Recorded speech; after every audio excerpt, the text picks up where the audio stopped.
பவுலின் பிரசங்கம். அப்பொழுது பவுல் எழுந்திருந்து கையமர்த்தி, இஸ்ரவேலரே, தேவனுக்கு பயந்து நடக்கிற சகல ஜனங்களே கேளுங்கள். இஸ்ரவேலராகிய இந்த ஜனத்தினுடைய தேவன் நம்முடைய பிதாக்களை தெரிந்து கொண்டு எகிப்து தேசத்தில் அவர்கள் பரதேசிகளாய் சஞ்சரித்த போது ஜனங்களை உயர்த்தி தமது புய பலத்தினாலே அதிலிருந்து அவர்களை புறப்பட பண்ணி 40 வருஷ காலமாய் வனாந்திரத்தில் அவர்களை ஆதரித்து கானான் தேசத்தில் 7 ஜாதிகளை அழித்து அவர்களுடைய தேசத்தை இவர்களுக்கு சுதந்திரமாக பங்கிட்டுக் கொடுத்து பின்பு ஏறக்குறைய 450 வருஷ காலமாய் சாமுவேல் தீர்க்கதரிசி வரைக்கும் அவர்களுக்கு நியாயாதிபதிகளை ஏற்படுத்தி வந்தார். அது முதல் தங்களுக்கு ஒரு ராஜா வேண்டுமென்று கேட்டுக்கொண்டார்கள். அப்படியே தேவன் பென்யமீன் கோத்திரத்தானாகிய கீசுடைய குமாரனான சவுலை 40 வருஷ காலமாய் அவர்களுக்கு கொடுத்தார். பின்பு அவர் அவனை தள்ளி தாவீதை அவர்களுக்கு ராஜாவாக ஏற்படுத்தி, ஈசாயின் குமாரனாகிய தாவீதை என் இருதயத்துக்கு ஏற்றவனாக கண்டேன், எனக்கு சித்தமானவைகளையெல்லாம் அவன் செய்வான் என்று அவனை குறித்து சாட்சியும் கொடுத்தார். அவனுடைய சந்ததியிலே தேவன் தமது வாக்குத்தத்தத்தின்படியே இஸ்ரவேலுக்கு இரட்சகராக இயேசுவை எழும்ப பண்ணினார்.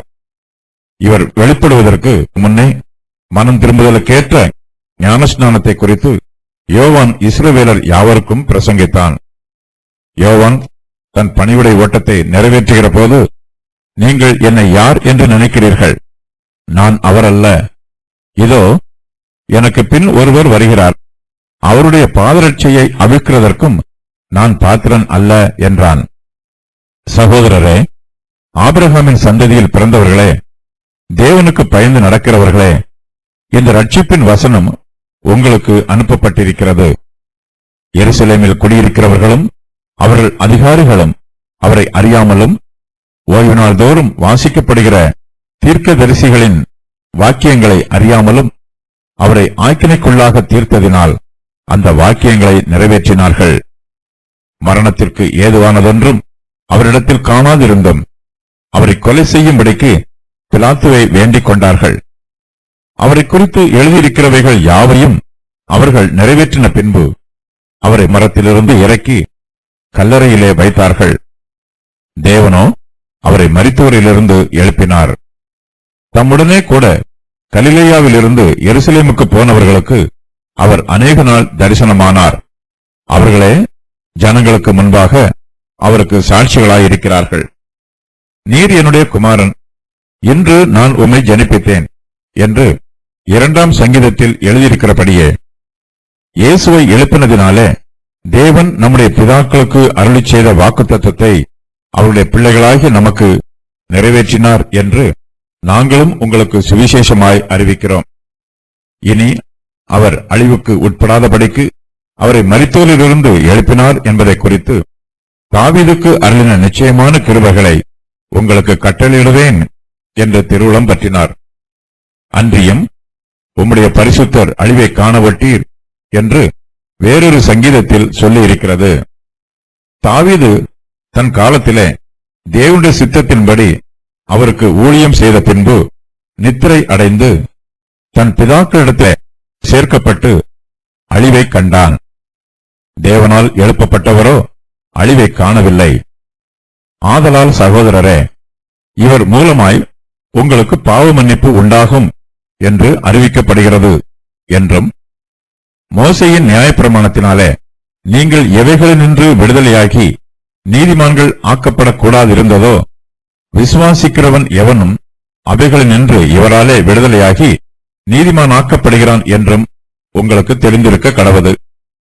அன்றியும் தீர்க்கதரிசிகளின் புஸ்தகத்திலே, அசட்டைக்காரரே பாருங்கள், பிரமித்து அழிந்து போங்கள், உங்கள் நாட்களில் ஒரு கிரியையை நான் நடப்பிப்பேன், ஒருவன் அதை உங்களுக்கு விவரித்துச் சொன்னாலும் நீங்கள் விசுவாசிக்க மாட்டீர்கள் என்று சொல்லியிருக்கிறபடி உங்களுக்கு நேரிடாதபடிக்கு எச்சரிக்கையாயிருங்கள் என்றான்.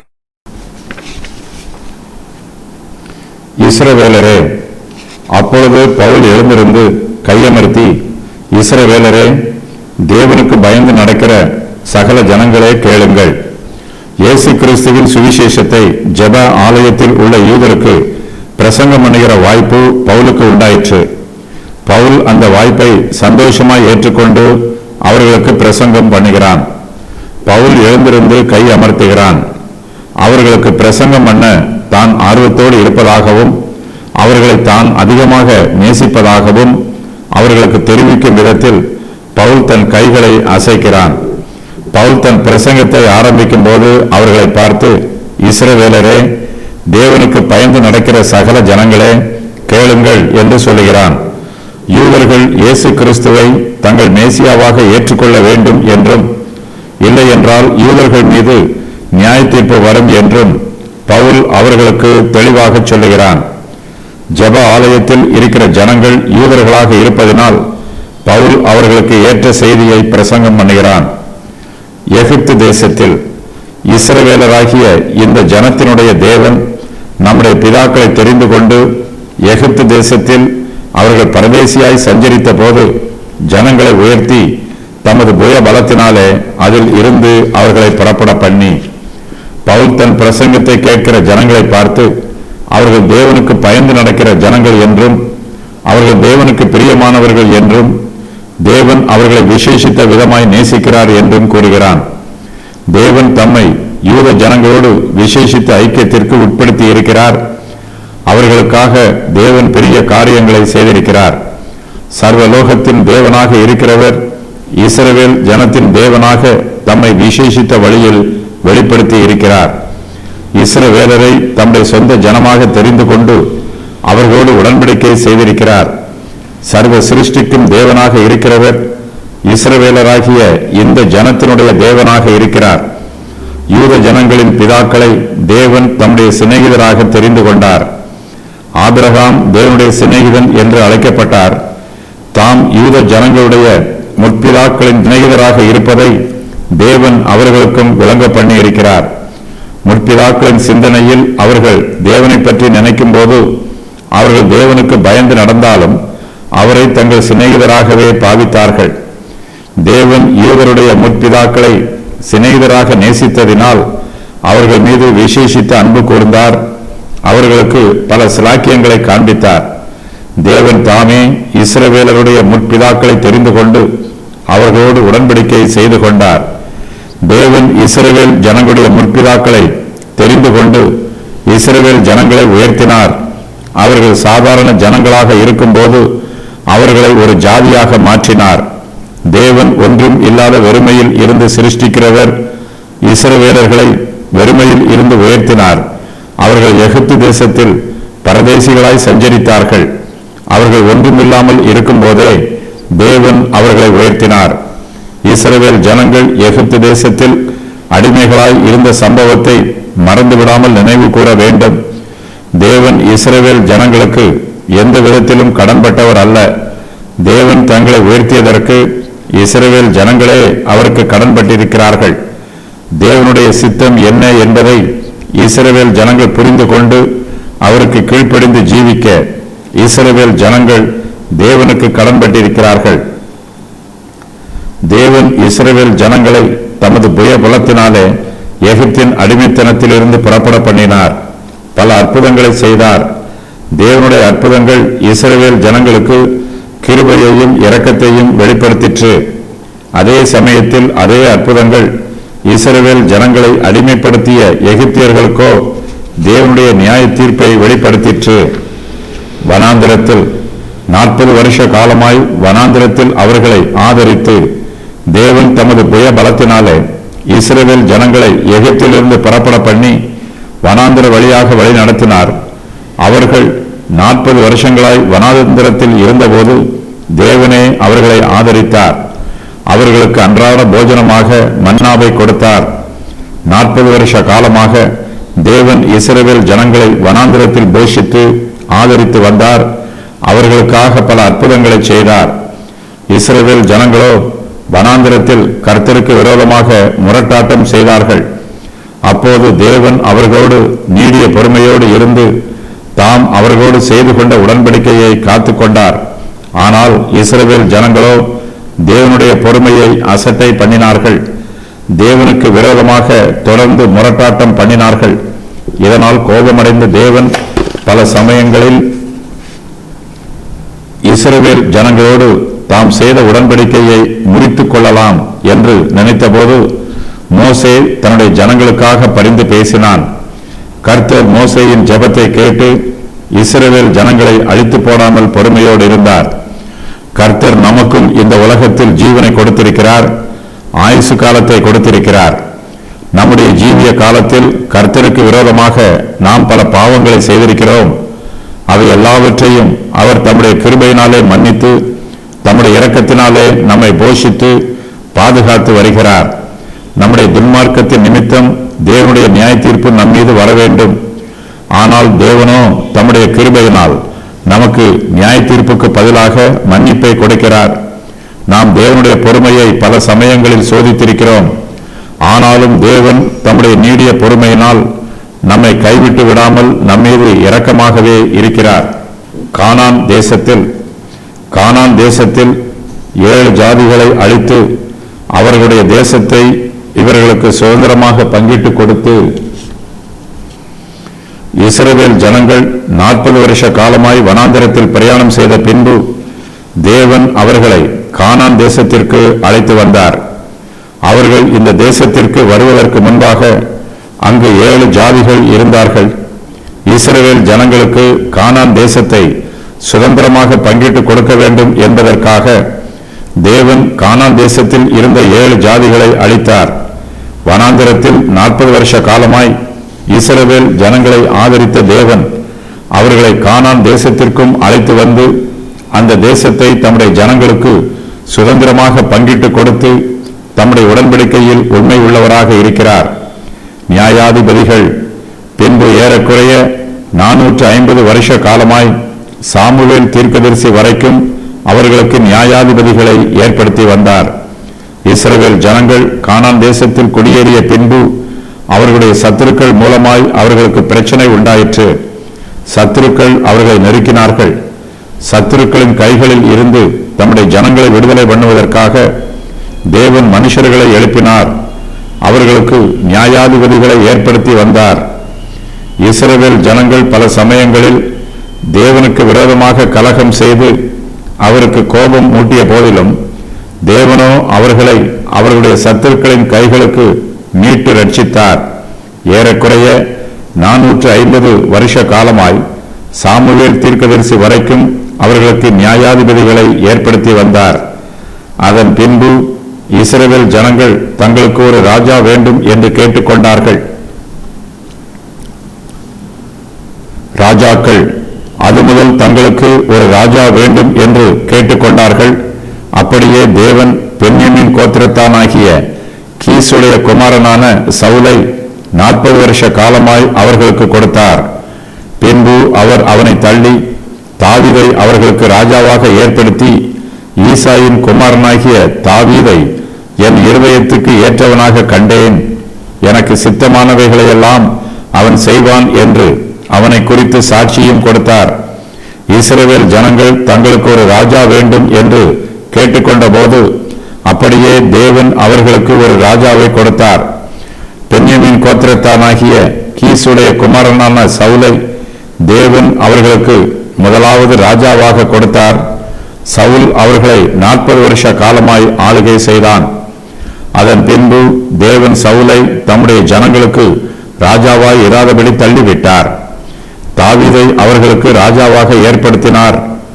தேவன் தாவீதோடும் அவனுடைய சந்ததியோடும் உடன்படிக்கை செய்து கொண்டார். தாவீதின் குணாதிசயத்தை குறித்து தேவனே சாட்சி கொடுக்கிறார். தாவீது ஈசாயின் குமாரன். தேவன் இந்த தாவீதை தம்முடைய இருதயத்துக்கு ஏற்றவனாக கண்டார். தாவீது தமக்கு சித்தமானவைகளையெல்லாம் செய்வான் என்று கர்த்தர்தாமே அவனை குறித்து சாட்சியும் கொடுத்தார். தாவீது தன்னுடைய சுய முயற்சியினால் ராஜா ஆகவில்லை. தேவன் தம்முடைய தெய்வீக சித்தத்தினால் அவர்தாமே தாவீதை ராஜாவாக ஏற்படுத்தினார். இது தேவனுடைய தெரிந்தெடுப்பு. தாவீதை அவர்களுக்கு ராஜாவாக ஏற்படுத்தினேன் என்று கர்த்தர்தாமே சொல்லுகிறார். இஸ்ரவேல் ஜனத்தாரில் ஏராளமான குடும்பத்தினர் இருக்கிறார்கள். இந்த குடும்பங்கள் எல்லாவற்றிலும் கர்த்தர் ஈசாயின் குடும்பத்தை தெரிந்தெடுக்கிறார்.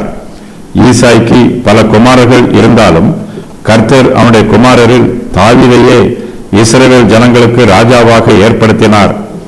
தாவீதிடத்தில் தேவனுக்கு பிரியமான குணாதிசயம் காணப்படுகிறது.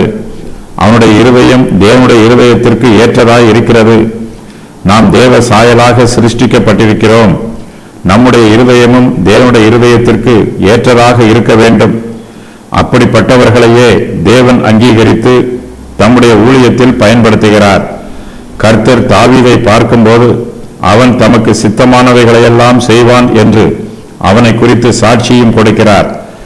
தேவனுடைய சித்தத்தை செய்ய வேண்டும் என்னும் விருப்பம் தாவீதினிடத்தில் காணப்படுகிறது.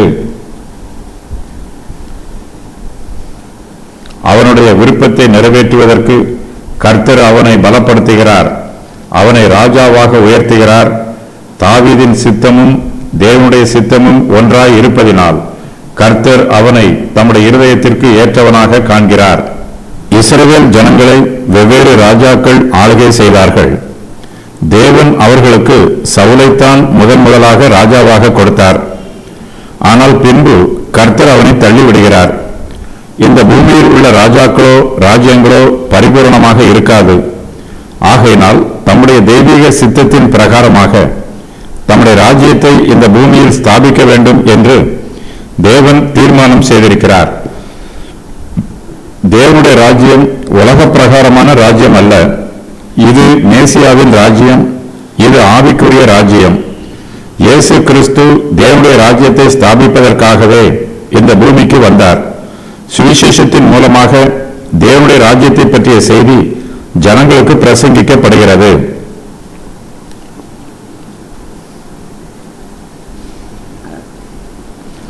யூதர்கள் இயேசு கிறிஸ்துவுக்கும் அவருடைய சுவிசேஷத்திற்கும் எதிர்த்து நிற்கிறார்கள். இதனால் அவர்கள் தேவனுடைய சித்தத்திற்கே எதிர்த்து நிற்கிறார்கள். யூதர்கள் தேவனுடைய சித்தத்தை புரிந்து கொண்டு தேவனுடைய ராஜ்யம் இந்த பூமியில் ஸ்தாபிக்கப்படுவதற்கு இசைய வேண்டும். இவர்களும் தேவனுடைய ராஜ்யத்தில் பங்கு பெற வேண்டும். சுவிசேஷத்திற்கு எதிர்த்து நிற்கக்கூடாது. பவுல் தேவனுக்கும் யூதருக்கும் உள்ள தொடர்பை தன்னுடைய செய்தியின் முன்னுரையாக பிரசங்கிக்கிறார்.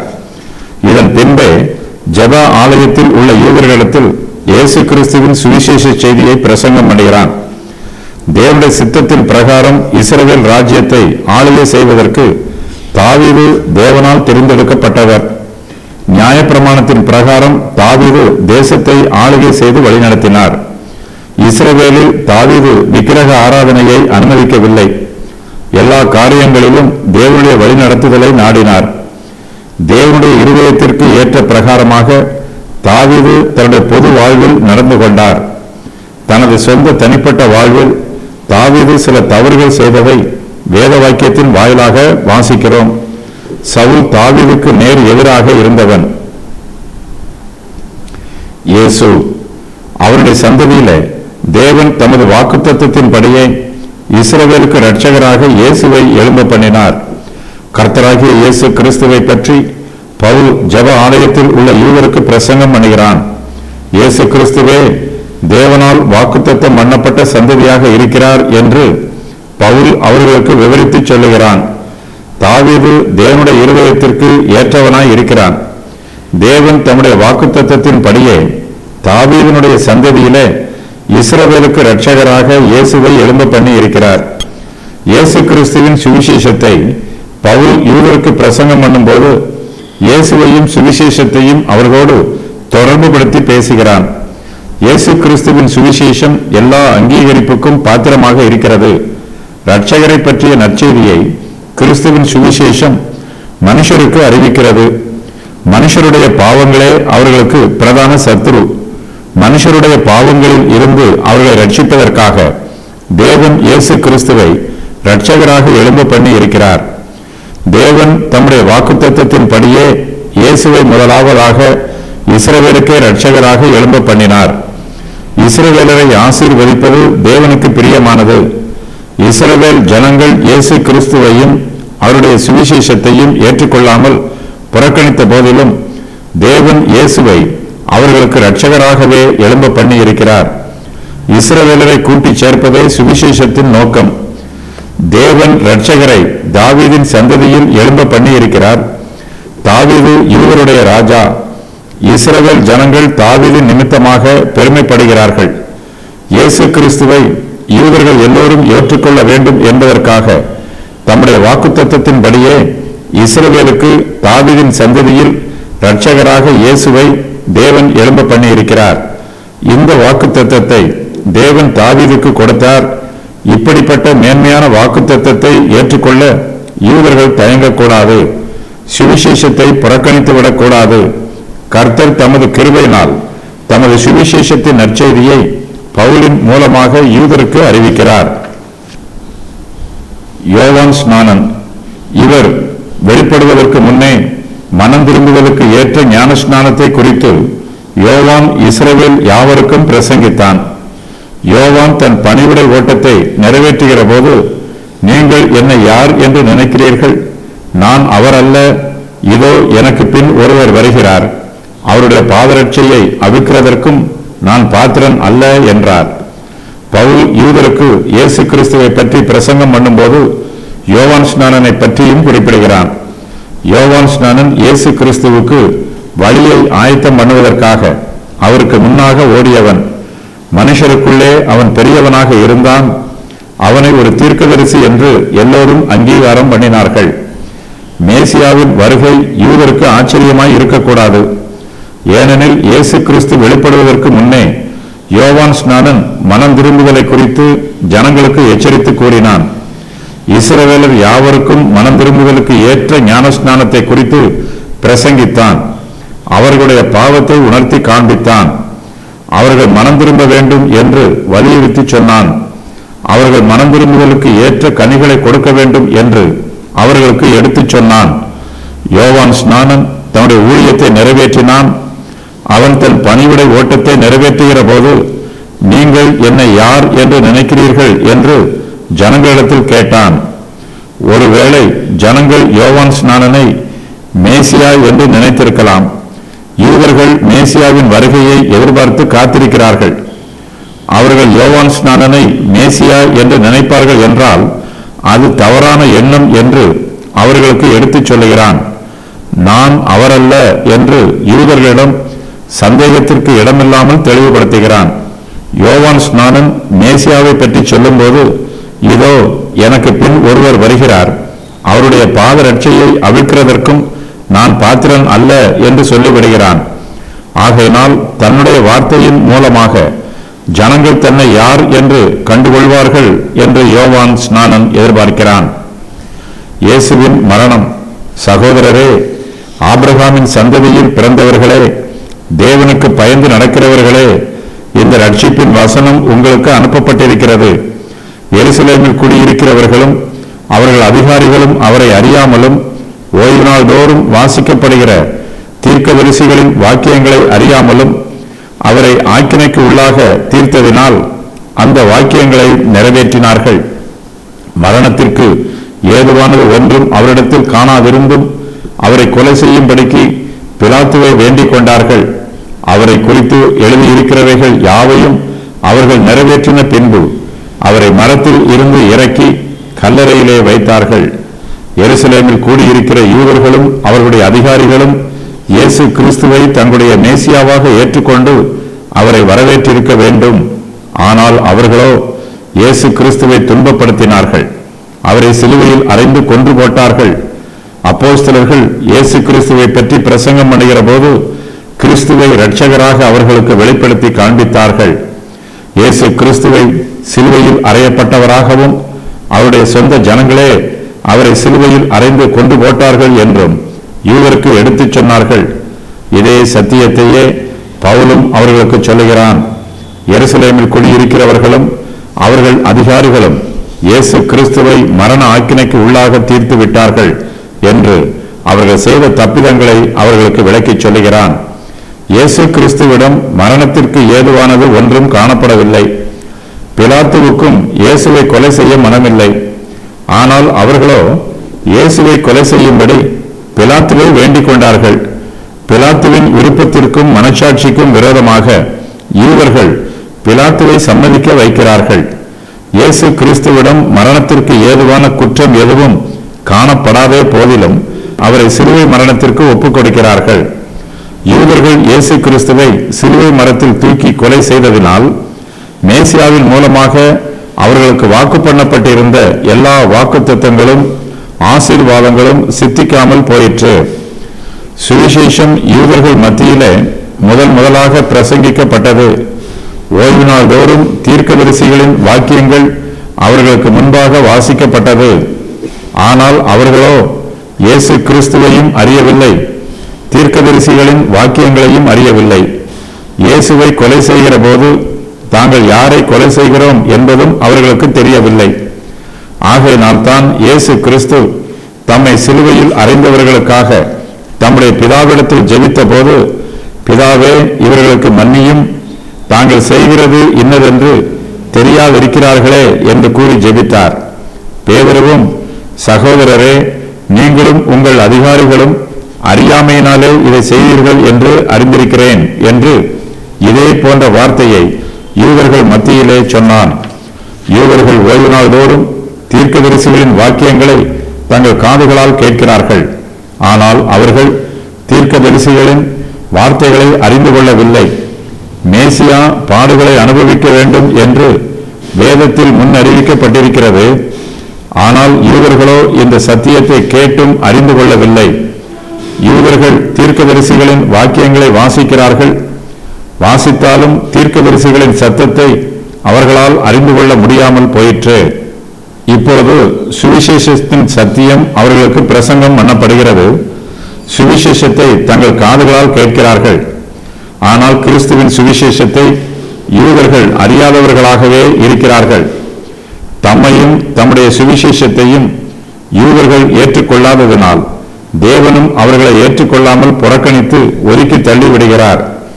யூதர்களுக்கு ஓய்வு நாள் தோறும் தீர்க்கதரிசிகளின் வாக்கியங்கள் வாசிக்கப்பட்டது. அந்த வாக்கியங்களை அவர்கள் கேட்டார்கள். ஆனால் அதன் அர்த்தத்தை அவர்கள் அறிந்து கொள்ளவில்லை. அவர்கள் இயேசு கிறிஸ்துவை ஆக்கினைக்கு உள்ளாக தீர்த்தார்கள். இதன் மூலமாக தீர்க்கதரிசிகள் சொன்ன வாக்கியங்களை யூதர்கள் நிறைவேற்றினார்கள். ஒருவன் இயேசு கிறிஸ்துவின் வார்த்தைக்கு கீழ்ப்படுகிற போது அவன் தீர்க்கதரிசிகளின் வாக்கியங்களை நிறைவேற்றுகிறான். அதே வேளையில் ஒரு சிலர் தீர்க்கதரிசிகளின் வார்த்தைக்கு கீழ்ப்படியாமலும் தீர்க்கதரிசிகளின் வாக்கியங்களை நிறைவேற்றுகிறார்கள். இயேசு கிறிஸ்துவை குறித்து எழுதியிருக்கிற வார்த்தைகள் யாவையும் நிறைவேறிற்று. இந்த வார்த்தைகளை எருசலேமில் குடியிருக்கிற யூதர்களும் அவர்களுடைய அதிகாரிகளும் நிறைவேற்றினார்கள். இயேசு கிறிஸ்துவை குறித்து எழுதியிருக்கிற வார்த்தைகளை நிறைவேற்றிய பின்பு அவருடைய மரணத்தை பற்றியும் அவர் அடக்கம் பண்ணப்படுவது பற்றியும் முன்னறிவிக்கப்பட்ட வார்த்தைகளை அவர்கள் நிறைவேற்றினார்கள். இயேசு கிறிஸ்துவை மரத்தில் இருந்து இறக்கி கல்லறையில் வைத்தார்கள். இயேசு கிறிஸ்துவின் உயிர்த்தெழுதலை யூதர்களுக்கு விளக்கமாக சொல்ல வேண்டும் என்பதற்காக பவுல் இயேசு கிறிஸ்துவின் மரணத்தையும் அவரை சிலுவை மரத்தில் இருந்து இறக்கி கல்லறையில் வைத்ததையும் விரிவாக எடுத்துச் சொல்லுகிறான். இயேசு கிறிஸ்துவின் சரீரத்தை கல்லறையில் வைத்தபோது அவருடைய ஜீவியமும் ஊழியமும் உபதேசமும் அத்துடன் முடிந்து போயிற்று என்று யூதர்கள் நினைத்தார்கள். ஆனால் தேவனோ அவரை மரித்தோரில் இருந்து எழுப்பினார். ஆசாரியர்கள் அறியாமையில் இருக்கிறார்கள். அவர்களுக்கு தேவனை குறித்த அறிவும் இல்லை, தேவனுடைய வார்த்தையை குறித்த ஞானமும் இல்லை. அவர்கள் தீர்க்கதரிசிகளையும் அறியவில்லை, மேசியாவையும் அறியவில்லை. ஆனாலும் ஒவ்வொரு ஓய்வு நாளிலும் அவர்கள் தீர்க்கதரிசிகளின் வாக்கியங்களை ஜெப ஆலயங்களில் வாசிக்கிறார்கள். இயேசுவின் உயிர்த்தெழுதல், தேவனோ அவரை மரித்தோரில் இருந்து எழுப்பினார். இயேசு கிறிஸ்து மரித்து 3ஆம் நாளில் உயிரோடு எழும்புகிறார். இயேசு கிறிஸ்து பிரசங்கம் செய்த சுவிசேஷம் சத்தியமானது என்பதை அவருடைய உயிர்த்தெழுதல் உறுதி பண்ணிற்று. இயேசு கிறிஸ்துவின் சுவிசேஷத்திற்கு அவருடைய உயிர்த்தெழுதலே அதை நிரூபிக்கிற ஆதாரமாக இருக்கிறது. மரித்த இயேசு கிறிஸ்து உயிரோடு எழும்ப வேண்டும் என்று தேவன் சித்தம் கொண்டிருக்கிறார். தேவனே அவரை மரித்தோரில் இருந்து எழுப்பினார். கிறிஸ்துவின் சத்துருக்கள் இயேசு கிறிஸ்துவை மரத்தில் இருந்து இறக்கி கல்லறையில் வைத்தார்கள். அவர் நிரந்தரமாக கல்லறையிலேயே இருந்துவிட வேண்டும் என்று எதிர்பார்த்து அவரை கல்லறையில் வைத்தார்கள். இது யூதர்களுடைய விருப்பம்.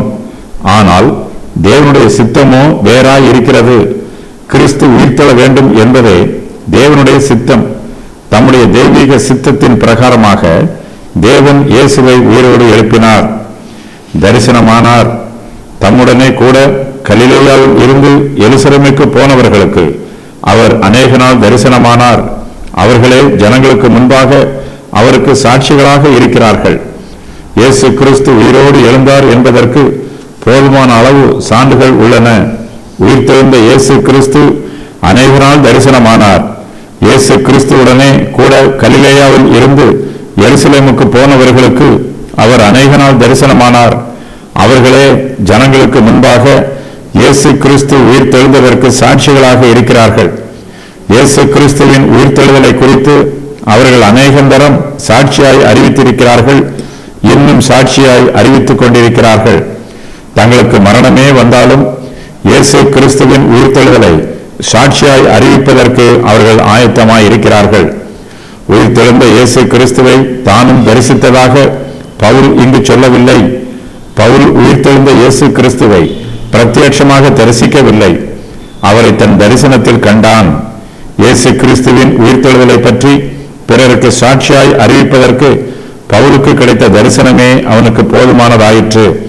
தான் நிச்சயமாய் நம்புகிற சத்தியத்தை மற்றவர்களுக்கு விசுவாசத்தோடு அறிவிக்கிறான். சுவிசேஷமாய் அறிவிக்கிறவன், நீர் என்னுடைய குமாரன் என்று நான் உம்மை ஜனிப்பித்தேன் என்று 2ஆம் சங்கீதத்தில் எழுதியிருக்கிறபடியே இயேசுவை எழுப்பினதினாலே தேவன் நம்முடைய பிதாக்களுக்கு அருளிச் செய்த வாக்குத்தத்தத்தை அவர்களுடைய பிள்ளைகளாக நமக்கு நிறைவேற்றினார் என்று நாங்களும் உங்களுக்கு சுவிசேஷமாய் அறிவிக்கிறோம். இயேசு கிறிஸ்துவின் உயிர்த்தெழுதல் அவருடைய வாக்குத்தத்தத்தை நிறைவேற்றுகிற சத்தியமாகும். இயேசு கிறிஸ்துவின் உயிர்த்தெழுதல் என்பது மெய்யான செய்தி மாத்திரமல்ல, அது நற்செய்தியாகவும் இருக்கிறது. இந்த செய்தியை அப்போஸ்தலர்கள் ஜனங்களுக்கு சுவிசேஷமாய் அறிவிக்கிறார்கள். இதே நற்செய்தியையே பவுல் யூதர்கள் ஏற்றுக்கொள்ளும் விதத்தில் அவர்களுக்கு சுவிசேஷமாய் அறிவிக்கிறான். அப்போஸ்தலர்கள் பிரசங்கிக்கிற உபதேசத்தை யூதர்கள் தங்கள் இருதயங்களில் அங்கீகரித்து ஏற்றுக்கொண்டால் அவர்களுக்கு ஆவிக்குரிய ஆசீர்வாதம் உண்டாகும், ஆத்தும திருப்தி உண்டாகும்.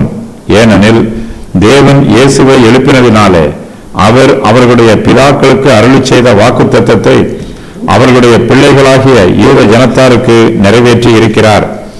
பழைய ஏற்பாட்டில் ஏராளமான வாக்குத்தத்தங்கள் எழுதப்பட்டிருந்தாலும் அவை எல்லாவற்றிலும் மேசியாவை பற்றிய வாக்குத்தத்தமே மிகவும் பிரதானமானது. ஏனெனில் மேசியாவை பற்றிய வாக்குத்தத்தத்தினால் ஆபிரகாமின் சந்ததியார் ஆசீர்வதிக்கப்படுவதோடு பூமியில் உள்ள எல்லா சந்ததியாரும் இயேசு கிறிஸ்துவில் ஆசீர்வதிக்கப்படுகிறார்கள். உலகத்தில் உள்ள எல்லா சந்ததியாரும் தெய்வீக ஆசீர்வாதத்தை பெற்றுக்கொள்ளும் வண்ணமாக தேவன் இயேசுவை மரித்தோரில் இருந்து உயிரோடு எழுப்பியிருக்கிறார். தேவன் இயேசுவை எழுப்பினார் என்னும் வாக்கியத்தை தேவன் இயேசுவை மறுபடியும் எழுப்பினார் என்று வாசிக்க வேண்டும். இந்த வாக்கியத்திற்கு தேவன் இயேசுவை மரணத்திலிருந்து எழுப்பினார் என்பது பொருளாகும். தேவன் முற்பிதாக்களுக்கு அருளிச் செய்த வாக்குத்தத்தமானது அவர் இயேசு கிறிஸ்துவை மரணத்தில் இருந்து உயிரோடு எழுப்பியதன் மூலமாக நிறைவேறிற்று. தேவன் மேசியாவை இந்த உலகத்திற்கு அனுப்புவதாக வாக்கு பண்ணினார். இயேசு கிறிஸ்துவே வாக்குத்தத்தம் பண்ணப்பட்ட மேசியா என்பது தேவன் இயேசு கிறிஸ்துவை உயிரோடு எழுப்பியதனால் நிரூபிக்கப்பட்டிருக்கிறது. இயேசு கிறிஸ்துவை பற்றிய வாக்குத்தத்தம் முதலாவதாக யூதருக்கே நிறைவேறிற்று. ஆகையினால் முற்பிதாக்களின் பிள்ளைகளாகிய யூதருக்கு அப்போஸ்தலர் பவுல் சுவிசேஷத்தை கருத்தாய் அறிவிக்கிறான். யூதரை பற்றி பவுல் குறிப்பிடும்போது பிள்ளைகளாகிய நமக்கு என்று தன்னையும் சேர்த்து குறிப்பிடுகிறான். பிரஜாதியாருக்கு சுவிசேஷம் அறிவிக்கப்படுவதை யூதர்கள் விரும்பவில்லை. பிரஜாதியாரின் நிமித்தமாக யூதர்கள் இடறி விழுகிறார்கள். பூமியில் உள்ள எல்லா ஜனங்களும் ரட்சிக்கப்படுவதற்காக தேவன் இயேசுவை உலக இரட்சகராக அனுப்பினார். ஆனால் யூதர்களோ தங்களுக்கு வாக்குத்தத்தம் பண்ணப்பட்டிருக்கிற மேசியாவானவர் தங்களை ஆசீர்வதிப்பதற்கு மாத்திரமே வருவார் என்று எதிர்பார்க்கிறார்கள். பூமியில் உள்ள எல்லா ஜனங்களும் இயேசு கிறிஸ்துவில் ஆசீர்வதிக்கப்பட வேண்டும் என்பதே தேவனுடைய சித்தம்.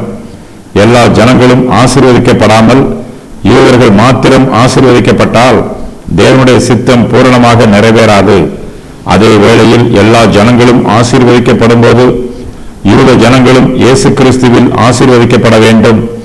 அதற்காகவே பவுல் யூதர்களுக்கு இயேசு கிறிஸ்துவின் உயிர்த்தெழுந்த சத்தியத்தை சுவிசேஷமாய் அறிவிக்கிறார். நீர் என்னுடைய குமாரன், என்று நான் உம்மை ஜனிப்பித்தேன் என்னும் இந்த வாக்கியம் திருத்துவத்தின் இரண்டாம் நபராகிய இயேசு கிறிஸ்து மனுக்குலத்தை மீட்பதற்காக மானிட சரீரம் எடுத்து அவதரித்ததை குறிப்பிடுகிறது. மரியாள் மூலமாக தேவனுடைய ஒரே பேரான குமாரனாகிய இயேசு கிறிஸ்து இந்த பூமியிலே அவதரித்தார். இந்த காரியம் ஒரு குறிப்பிட்ட நாளில் நடைபெற்றது. என்று நான் உம்மை ஜனிப்பித்தேன். ஆகையினால் இதற்கு முந்தைய காலத்தில் தேவனுக்கு ஒரு குமாரன் இருந்ததாக நம்மால் கூற முடியாது. இயேசு கிறிஸ்துவின் குமாரத்துவம் அவருடைய தெய்வீகத்தை குறிப்பிடாமல் அவருடைய மனுஷத்துவத்தையே குறிப்பிடுகிறது. தேவனுக்கு துவக்கமும் இல்லை, முடிவும் இல்லை. அவர் அனாதி காலமாக இருக்கிறவர். ஆகையினால் இயேசு கிறிஸ்துவிற்கும் ஆரம்பம் இருக்க முடியாது. அவரை பெற்றெடுக்க முடியாது. அவர் குமாரனாகவும் இருக்க முடியாது.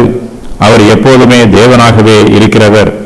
ஆனாலும் இயேசு கிறிஸ்து மனுஷராகவும் தேவனுடைய குமாரனாகவும் இருப்பதினால் அவர் நித்தியமானவர் அல்ல. மனுஷனாகிய இயேசு கிறிஸ்துவுக்கு ஒரு ஆரம்பம் உண்டு. அவர் தேவனுடைய ஒரே பேரான குமாரன். மரியாள் இயேசு கிறிஸ்துவை பெற்றெடுத்தாள். ஆகையினால் இயேசு கிறிஸ்துவின் குமாரத்துவம் நித்தியமானது என்று கூற முடியாது. நித்தியம் என்பதற்கு ஆரம்பமோ அல்லது முடிவோ இருக்கக்கூடாது. இயேசு கிறிஸ்து மனுஷனாக அவதரித்த போது அவருக்கு ஒரு ஆரம்பமும் அவருக்கு ஒரு முடிவும் இருந்தது. அதே வேளையில் இயேசு கிறிஸ்துவின் தெய்வத்துவமானது நித்தியமானது. அவருக்கு ஒரு ஆரம்பமோ அல்லது ஒரு முடிவோ இல்லை. அவர் நித்தியமானவர். இந்த வசனத்தில் இன்று நான் உன்னை ஜனிப்பித்தேன் என்பது இயேசு கிறிஸ்துவின் மனுஷத்துவத்தின் ஆரம்பத்தை குறிக்கும். குமாரன் என்று கூறும்போதே அதற்கு காலம், சந்ததிகள், பிதா, தாயார், ஆரம்பம் எல்லாமே வந்துவிடுகிறது. ஆதாமும் தூதர்களும் தேவனால் நேரடியாக சிருஷ்டிக்கப்பட்டவர்கள். ஆகையினால் இவர்களுக்கு பிறப்பு இல்லை. காலம், சிருஷ்டிக்கப்படுதல், ஆரம்பம் ஆகியவை தேவத்துவத்திற்கும் நித்தியத்துவத்திற்கும் நேர் எதிரானவை. தேவனிடம் இந்த குணங்கள் எதுவும் இல்லை. இயேசு கிறிஸ்துவின் குமாரத்துவம் என்பது அவருடைய தெய்வத்துவத்தை குறிப்பிடாமல் மனுஷத்துவத்தையே குறிக்கிறது. ஆகையினால் அவருக்கு ஒரு ஆரம்பம் இருக்கிறது. என்று நான் உன்னை ஜனிப்பித்தேன் என்னும் வாக்கியத்தில் இன்று என்னும் வார்த்தை நித்தியத்தை குறிப்பிடாது. இன்று என்பது 2000 வருஷங்களுக்கு முன்பாக ஒரு நாளில் நடைபெற்ற வரலாற்று நிகழ்ச்சியாகும். தேவனுக்கு ஒரு குமாரன் பிறப்பார் என்னும் சத்தியம் ஏற்கனவே முன்னறிவிக்கப்பட்டிருந்தது. கன்னி மரியாள் பரிசுத்த ஆவியானவரால் கர்ப்பம் தரித்த போது இந்த தீர்க்க தரிசனம் நிறைவேறிற்று. இயேசு கிறிஸ்துவே தேவனுடைய ஒரே பேரான குமாரனாக இருக்கிறவர். மரித்தோரில் இருந்து எழுப்பினார். இனி அவர் அழிவுக்கு உட்படாதபடிக்கு அவரை மரித்தோரில் இருந்து எழுப்பினார் என்பதை குறித்து தாவீதுக்கு அருளின நிச்சயமான கிருபைகளை உங்களுக்கு கட்டளையிடுவேன் என்று திருவுளம் பற்றினார். இயேசு கிறிஸ்து கல்வாரி சிலுவையில் தம்முடைய ஜீவனை ஒப்புக் கொடுத்தார். அவருடைய சரீரத்தை கல்லறையில் அடக்கம் பண்ணினார்கள். தேவனோ இயேசுவை 3ஆம் நாளில் மரித்தோரில் இருந்து எழுப்பினார். ஆகையினால் அவருடைய சரீரம் அழிவுக்கு உட்படவில்லை. பொதுவாக அடக்கம் பண்ணப்பட்ட சரீரம் 3 நாட்களுக்கு பிறகுதான் அழிவுக்கு உட்பட ஆரம்பிக்கும். தேவனோ அதற்கு முன்பாகவே 3வது நாளிலேயே இயேசு கிறிஸ்துவை மரித்தோரில் இருந்து உயிரோடு எழுப்பி விடுகிறார். இயேசு கிறிஸ்துவின் சரீரம் அழிவுக்கு உட்படாதபடி மரித்தோரில் இருந்து எழுப்பப்பட்டிருப்பதனால் இயேசுவே மேசியா என்னும் சத்தியத்தை இந்த சம்பவமும் உறுதி பண்ணுகிறது. இயேசு கிறிஸ்து மரித்தோரில் இருந்து எழுந்து விட்டார். இனிமேல் மரிக்க மாட்டார். அவர் இனிமேல் மரணத்தை காண மாட்டார். லாசரு மரித்து போனான். இயேசு கிறிஸ்து அவனை உயிரோடு எழுப்பினார். அவன் கல்லறையில் இருந்து பிரேத சீலைகளோடு கட்டப்பட்டவனாக வெளியே வந்தான். அவனுக்கு அந்த சேலைகள் மறுபடியும் தேவைப்படும். ஏனெனில் அவன் உயிரோடு எழுந்தாலும் மறுபடியும் அவன் மரிக்க வேண்டும். ஒரு தரம் பிறப்பதும் ஒரு தரம் மரிப்பதும் மனுஷருக்கு நியமிக்கப்பட்டிருக்கிறது. ஆனால் இயேசு கிறிஸ்துவுக்கோ அப்படிப்பட்ட பிரமாணம் எதுவும் நியமிக்கப்படவில்லை. உயிர்த்தெழுந்த இயேசு கிறிஸ்து இனிமேல் மரணத்தை காண மாட்டார். ஆகையினால் அவர் உயிர்த்தெழுந்த போது அவரை அடக்கம் பண்ணுவதற்கு பயன்படுத்தப்பட்ட பிரேத சேலைகள் கல்லறையின் ஓரத்தில் தனியாக சுற்றி வைக்கப்பட்டிருந்தது. இனிமேல் அந்த சேலை இயேசுவுக்கு தேவைப்படாது. ஏனெனில் இயேசு இனிமேல் மரிக்கப் போவதில்லை. மரியாளின் வயிற்றில் பிறந்த தேவனுடைய குமாரன் தம்முடைய சரீரத்தில் அழிவை காண்பதில்லை. அழிவை காண்பதற்கு முன்பாகவே அவர் தமது சரீரத்தில் உயிர்த்தெழுந்தார். தாவீதிற்கு அருளின நிச்சயமான கிருபைகள் இயேசு கிறிஸ்துவின் உயிர்த்தெழுதல் மூலமாக உறுதி பண்ணப்படுகிறது. தாவீதுக்கு ஒரு நித்திய ராஜ்யம் உண்டாயிருக்கும் என்று வாக்கு பண்ணப்பட்டது. இயேசு கிறிஸ்துவின் உயிர்த்தெழுதல் வாக்குத்தத்தம் பண்ணப்பட்டதை உறுதி பண்ணிற்று. வாக்குத்தத்தத்திற்கு புதிய உடன்படிக்கையும் உண்டாயிற்று. அழிவை காண ஒட்டீர், அன்றியும் உம்முடைய பரிசுத்தர் அழிவை காண ஒட்டீர் என்று வேறொரு சங்கீதத்தில் சொல்லியிருக்கிறது. இயேசு கிறிஸ்து உயிர்த்தெழுந்து இனிமேல் மரிக்காமல் இருப்பது மனுக்குலத்திற்கு தேவன் கொடுத்திருக்கும் மிகப்பெரிய கிருபையும் இரக்கமும் ஆசீர்வாதமும் ஆகும். இயேசு கிறிஸ்து மரித்து உயிரோடு எழும்பி மறுபடியும் மரித்து போவார் என்றால் நமக்கு தேவனுடைய கிருபையும் இரக்கமும் கிடைக்காது. தேவ கிருபையை பற்றிய நிச்சயமும் நமக்கு உண்டாகாது. தேவன் நம்மேல் அன்பாய் இருக்கிறபடியினால் தம்முடைய கிருபையையும் இரக்கத்தையும் நமக்கு உறுதி பண்ணுகிறார். இயேசு கிறிஸ்து மரித்த 3ஆம் நாளிலேயே தேவன் அவரை உயிரோடு எழுப்பி விடுகிறார். ஆகையினால் அவருடைய சரீரம் அழிவுக்கு உட்படாமல் உயிரோடு எழுப்பி விடுகிறது. தேவன் தாவீதுக்கு நிச்சயமான கிருபைகளை அருளியிருக்கிறார். உம்முடைய பரிசுத்தர் அழிவை காண ஒட்டீர் என்பதே தேவன் தாவீதுக்கு சொல்லியிருக்கும் வாக்குத்தத்தம். இந்த வாக்குத்தத்தம் தாவீதின் ஜீவியத்தில் நிறைவேறவில்லை. தாவீது மரித்தார். அவருடைய சரீரத்தை அடக்கம் பண்ணினார்கள். அதன் பின்பு தேவன் தாவீதை உயிரோடு எழுப்பவில்லை. அதனால் அடக்கம் பண்ணப்பட்ட தாவீதின் சரீரம் அழிவை கண்டது.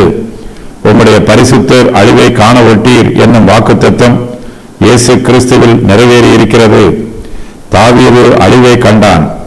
தாவீது தன் காலத்திலே தேவனுடைய சித்தத்தின்படி அவருக்கு ஊழியம் செய்த பின்பு நித்திரை அடைந்து தன் பிதாக்களிடத்திலே சேர்க்கப்பட்டு அழிவை கண்டான். உம்முடைய பரிசுத்தர் அழிவை காண ஒட்டீர் என்னும் வாக்குத்தத்தம் தாவீதில் நிறைவேறவில்லை. இயேசு கிறிஸ்துவில் இந்த வாக்குத்தத்தம் நிறைவேறிற்று. தாவீது தன் காலத்திலே தேவனுடைய சித்தத்தின்படி கர்த்தருக்கு ஊழியம் செய்தான். அதன் பின்பு நித்திரை அடைந்தான். அவனுடைய சரீரம் அவன் பிதாக்களிடத்திலே சேர்க்கப்பட்டது. அவன் அழிவை கண்டான். தாவீதின் வரலாற்றை பவுல் மிகவும் சுருக்கமாக கூறுகிறான். தாவீதின் ஜீவியத்தில் அவருடைய மரணம், அவருடைய முற்பிதாக்களோடு அவர் அடக்கம் பண்ணப்பட்ட சம்பவம், அதன் பின்பு மரணத்தின் வல்லமையில் தாவீதும் அவருடைய முற்பிதாக்களும் இன்று வரையிலும் இருக்கிறார்கள் என்னும் சத்தியம் ஆகியவற்றை பவுல் சுருக்கமாக கூறுகிறான். தாவீது தன் காலத்திலே தேவனுடைய சித்தத்தின்படி அவருக்கு ஊழியம் செய்தான். தாவீது நற்பண்புள்ளவன், பிரயோஜனமுள்ளவன். தேவனுடைய சித்தத்தின்படி இந்த உலகத்தில் அவன் அநேக நன்மைகளை செய்தான். அவன் தன்னுடைய காலத்தில் தன்னுடைய சந்ததியாருக்கு நன்மைகளை செய்தான். இதன் மூலமாக அவன் தேவனுக்கு ஊழியம் செய்தான். மனுஷருடைய நன்மைக்கு அவன் ஊழியம் செய்தான். அவனால் மனுஷருடைய சித்தத்திற்கு ஊழியம் செய்ய முடியவில்லை. தாவீது எந்த காலத்தில் உயிரோடு இருந்தானோ அந்த சந்ததியாருக்கு அவன் மிகப்பெரிய ஆசீர்வாதமாக இருந்தான்.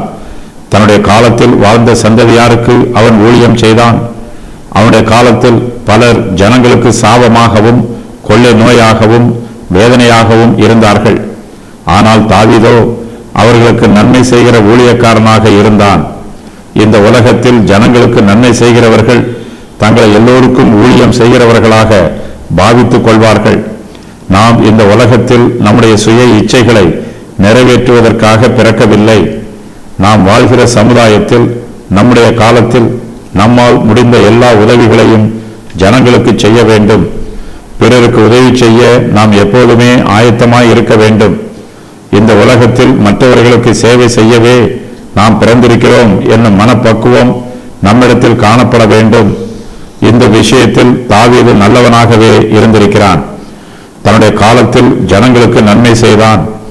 தாவீது ஜனங்களுக்கு நன்மை செய்த ஊழியக்காரனாக இருந்தாலும் அவனுக்கும் இயேசு கிறிஸ்துவுக்கும் வித்தியாசம் உள்ளது.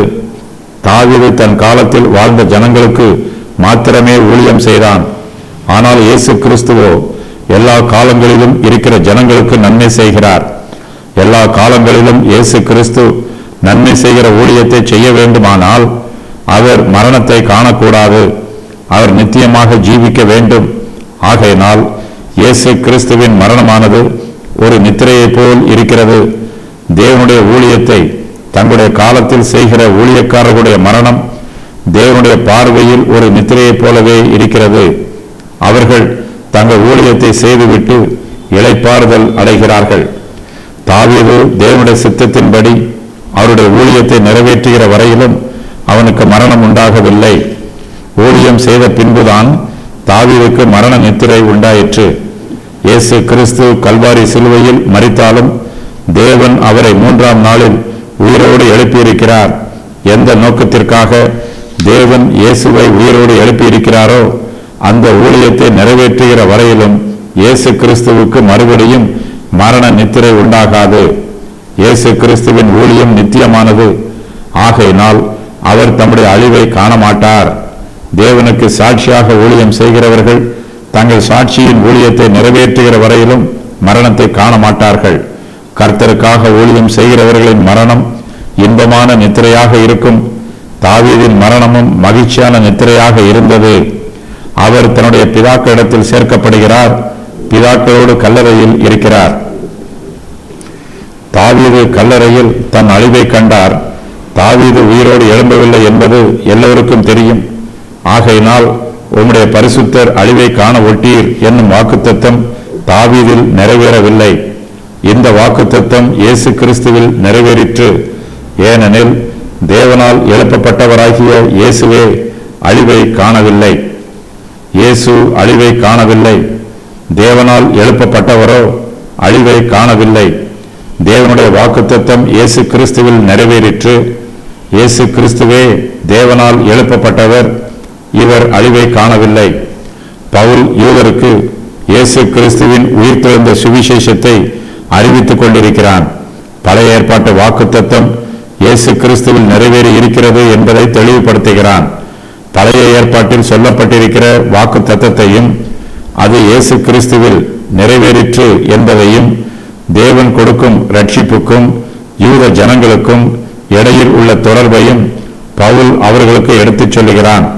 ஏனெனில் இந்த ரட்சிப்பின் வசனம் அவர்களுக்கு அனுப்பப்பட்டிருக்கிறது.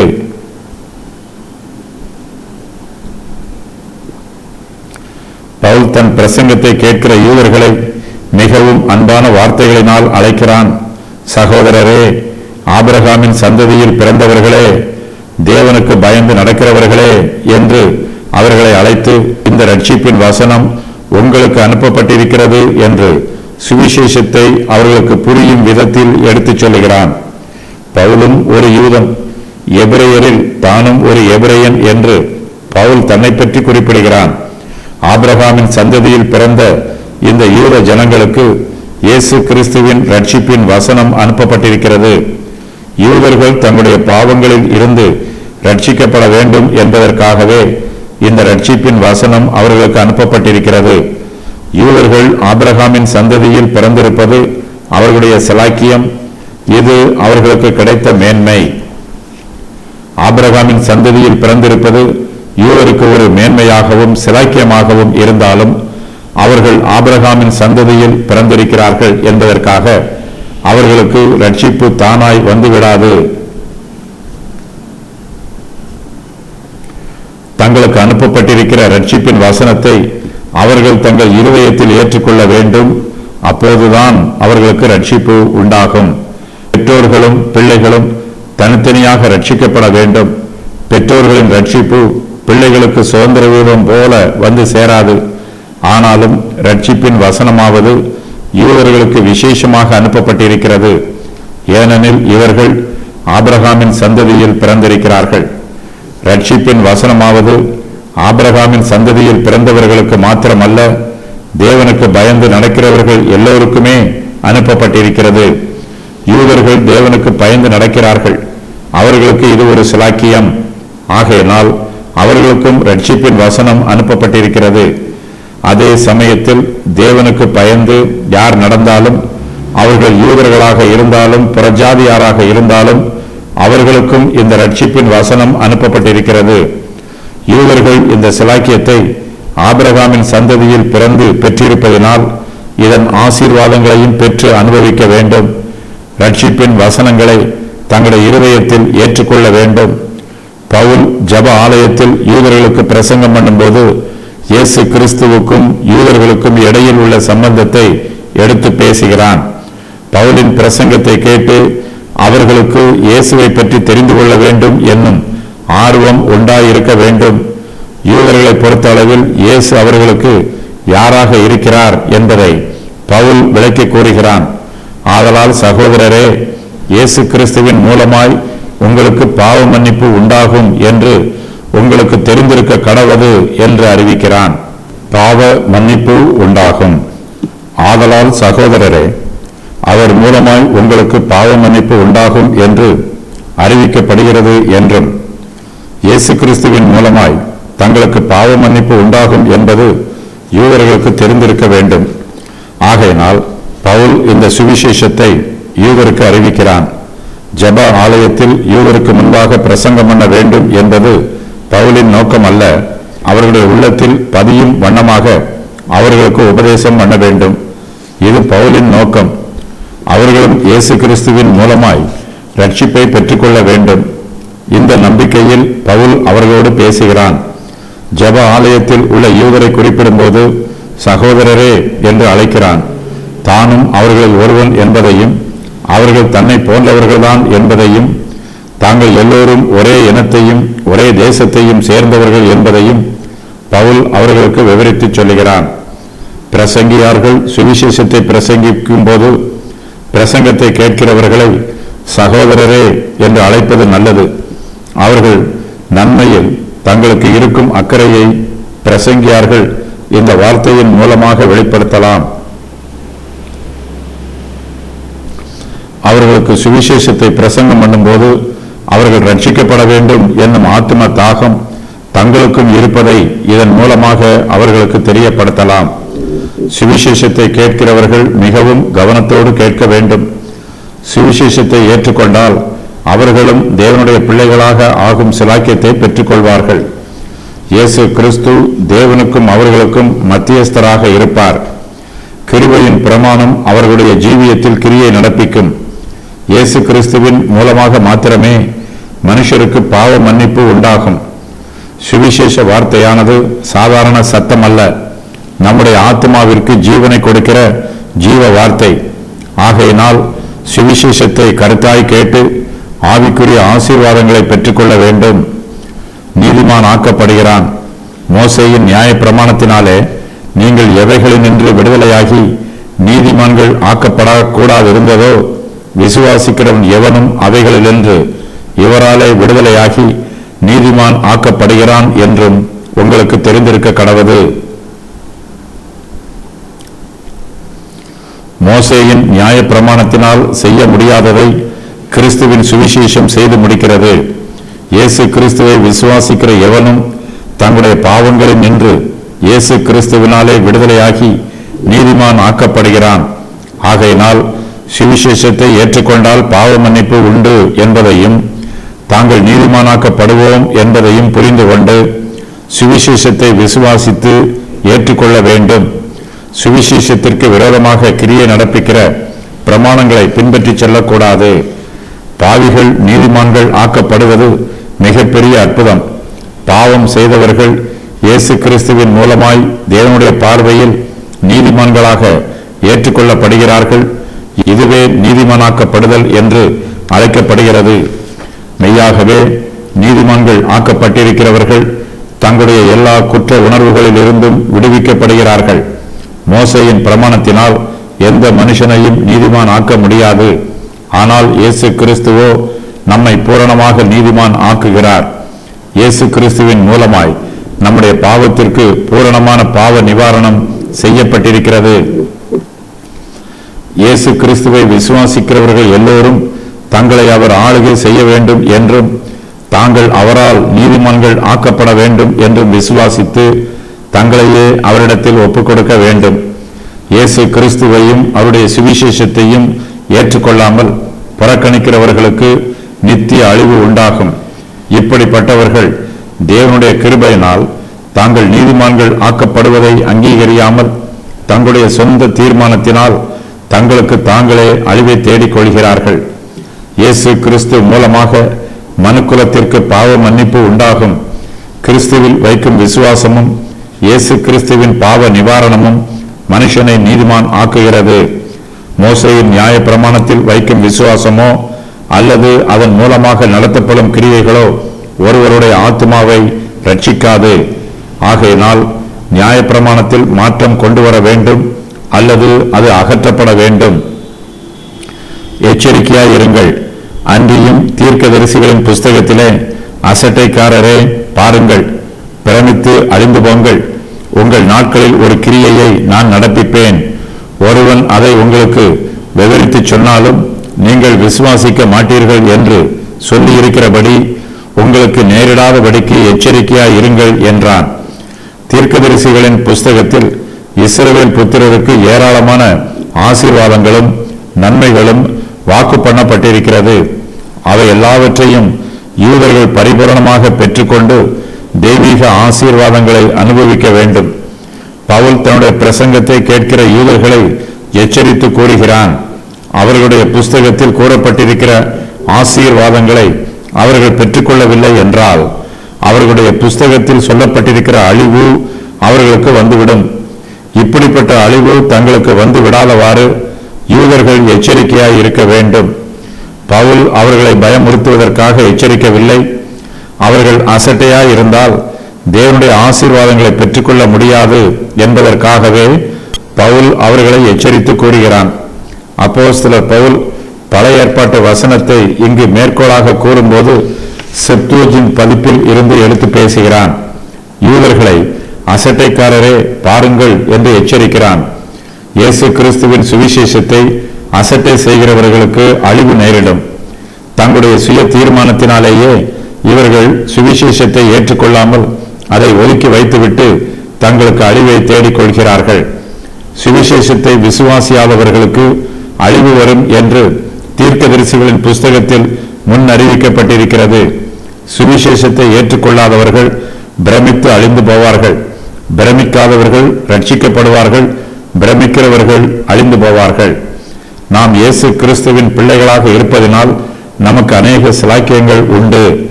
நாம் ஏராளமான ஆசீர்வாதங்களை அனுபவிக்கிறோம். இந்த ஆசீர்வாதங்கள் எல்லாம் நமக்கு ஆச்சரியமாய் இருக்கும். விசுவாசியாதவர்களுக்கோ இவை பிரமிப்பாக இருக்கும்.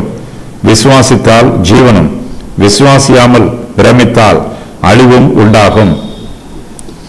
யூதர்களில் அநேகர் இயேசு கிறிஸ்துவை தங்கள் மேசியாவாக விசுவாசிக்கவில்லை. தேவன் இவர்களுடைய நாட்களில் ஒரு கிரியை நடப்பிப்பார். அந்த கிரியையை அவர்களுக்கு ஒருவன் விவரித்து சொல்லுவான்.